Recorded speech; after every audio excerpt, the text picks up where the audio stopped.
Today's video is sponsored by the Vikings.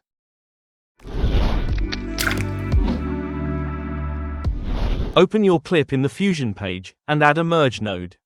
Bring a time stretcher node in empty space, connect your clip to this, and then to the green point of the merge node. Deactivate the keyframe for the source time slider, right-click on it, and select expression. Type down this super complex expression, you can find it in the description. Bring a fast noise node in empty space, and drag it to the left viewer.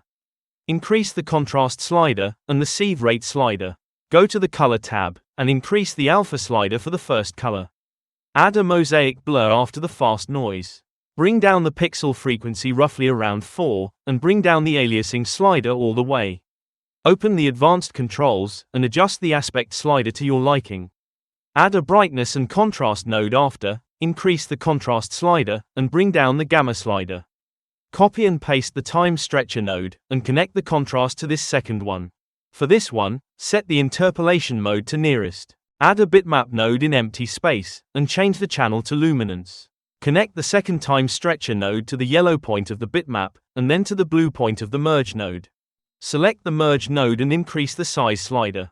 If you want, you can go to the Settings tab, and uncheck one of the color channels. You can also experiment with the apply modes, but usually only the normal mode works fine. Another thing that works very good is my lazy pack. You can buy one, so I can pay my rent.